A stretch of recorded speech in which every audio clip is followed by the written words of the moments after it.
এই মুহূর্তে আমি অবস্থান করছি জয়পুরহাট জেলার খেতলাল উপজেলার বড়তারা ইউনিয়নের ১ নম্বর ওয়ার্ড খারিতা গ্রামে এবং এই গ্রামের পশ্চিম পাড়ার যে পাড়াটি রয়েছে এই পাড়ার একটি গুরুতর সমস্যা বর্তমানে সংঘটিত হয়েছে। সেটি হচ্ছে আমার সাইটে দেখতে পাচ্ছেন এই পুকুরটি অবস্থিত। আপনাদের যদি একটু ভালোভাবে দেখাতে চাই যে সাইটে পুকুরটি রয়েছে এবং পুকুরের সামনে দিয়ে যে একটা চলাচলের রাস্তা রয়েছে, জনবহুল রাস্তা, যেখানে সারা দিন এবং রাতে অনেক মানুষের চলাচল এবং এই পার্শ্বের যে গ্রামটি, এই গ্রামের কতিপয় ব্যক্তিবর্গ কিন্তু এই রাস্তা দিয়ে চলাফেরা করে। সবচাইতে বড় যে সমস্যা এখানে হয়েছে সেটি হচ্ছে যে এর পাশে যে কয়েকটি বাড়ি রয়েছে, এই বাড়িতে যারা বসবাস করে তারা কিন্তু দীর্ঘ বর্ষাকাল, পুরো বর্ষাকাল জুড়েই তারা কিন্তু বাড়ি থেকে বের হতে পারে না।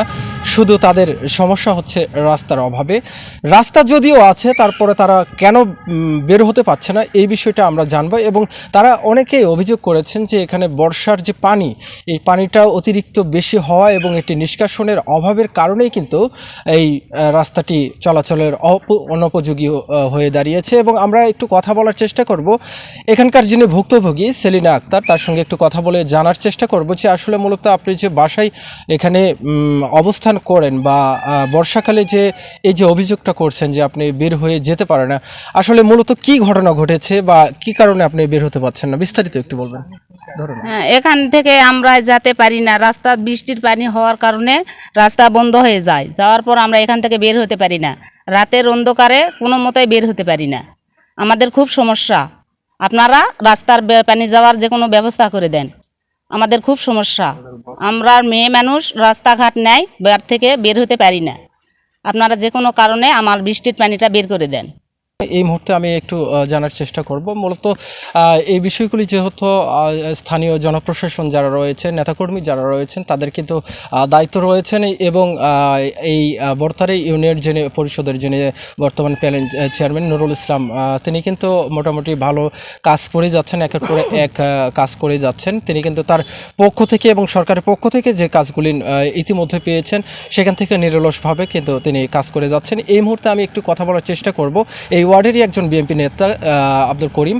আমি তার সঙ্গে একটু কথা বলে জানার চেষ্টা করব যে দীর্ঘ সময় এই গ্রামের যে অবস্থা বা বর্তমান যে মানুষের চলাফেরার যে সমস্যাটা তৈরি হচ্ছে একটা রাস্তার কারণে এবং পানি নিষ্কাশনের যে ব্যবস্থাটা, এটি বর্তমানে থেকেও না থাকার মতো একটা জরাজীর্ণ অবস্থায় পড়ে রয়েছে, আমরা ইতিমধ্যে দেখতে পেরেছি। এই বিষয়টা সর্বসাকল্যে আপনি কি বলতে চাচ্ছেন, এই বিষয়টা একটু জানাবেন। প্রথম থেকে রাস্তার পাশে পশ্চিম পাশ দিয়ে একটা রাস্তার পাশ দিয়ে ড্রেন ছিল, কিন্তু কতিপয় যে বাড়িঘর কিছু করার কারণে ড্রেনটা বন্ধ হয় এবং অর্ধেক ড্রেন এখনও চালু আছে, সচল আছে। কিন্তু যেসব বাড়িঘর করার জন্য ড্রেনটা বন্ধ হয়ে গেছে, তারই পশ্চিম পাশে একটা পুকুরে উল্টো দিক থেকে পানি এসে পুকুর ভরাট হয়ে এই জায়গায় বাড়িঘর অসচল হয়ে যাচ্ছে এবং রাস্তাঘাট ডুবে গেছে এবং রাস্তাতে চলাফেরা করা যাচ্ছে না।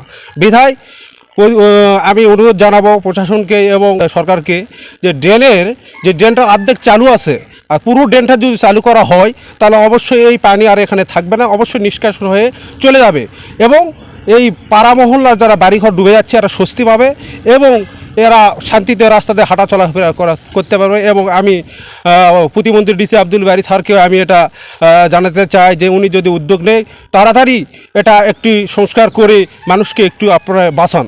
আমরা জনগণ এবং পাড়া মহল্লায় মানুষরা বাঁচতে চায়, পানিতে মরতে চায় না। সালাম আলাইকুম।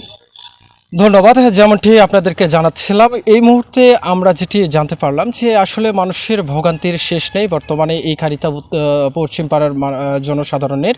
এবং আরেকটা বিষয় আপনাদেরকে জানিয়ে রাখার চেষ্টা করব, বর্তমানে যারা এই এলাকাতে বসবাস করেন, এই এলাকাতে বসবাসকারী ব্যক্তিবর্গগুলি খুব কষ্টে দিন কাটাচ্ছেন শুধু তাদের যাতায়াতের সমস্যার কারণে। আমরা একটু কথা বলার চেষ্টা করব এই পাশ থেকে যে বর্তমানে তাদের যে বাড়ির অবস্থা দেখলাম এবং বাড়ির সাইডে আপনাদেরকে একটু দেখাই যে পুরো মাটির দেওয়ালের উপরে কিন্তু পানি চলে আসছে এবং গতকাল থেকে কিন্তু এখানে পুরো পানি থমথমে ছিল, আজকে একটু নিষ্কাশন হয়ে গিয়েছে এমনটা আমরা দেখতে পাচ্ছি। তারপরেও এখানে চলাচলের অনুপযোগী হয়ে দাঁড়িয়েছে। তো এই বিষয়টা আমরা একটু সেই বাড়ির মালিক তোজাম্মেল হোসেনের সঙ্গে কথা বলার চেষ্টা করব।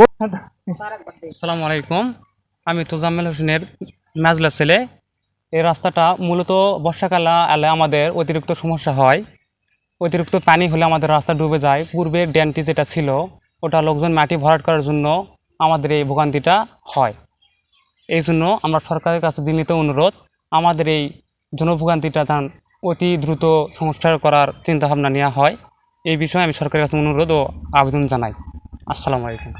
ধন্যবাদ। দর্শক, যেমনটি জানাচ্ছিলাম, খাড়িতা পশ্চিম পাড়ার রাস্তা থেকে এবং জনবসতিপূর্ণ এই রাস্তাকে ঘিরে বর্তমানে সাধারণ মানুষের মধ্যে যে কৌতূহল সৃষ্টি হয়েছে এবং সেই সাথে বর্তমানে যে ভোগান্তির সৃষ্টি হয়েছে, এখান থেকে পতন বা উত্থান যেটি হয়েছে, এখান থেকে নিষ্কৃতি পাওয়ার জন্য যে ব্যবস্থা গ্রহণ করা প্রয়োজন, সে ব্যবস্থা কিন্তু তারা জোর দাবি জানিয়েছেন জনপ্রশাসনের কাছে এবং সেই সাথে ইউনিয়ন পরিষদে যারা কর্তব্যরত অবস্থায় রয়েছেন, দায়িত্বরত অবস্থায় রয়েছেন, তাদের দৃষ্টি আকর্ষণ করছেন তারা।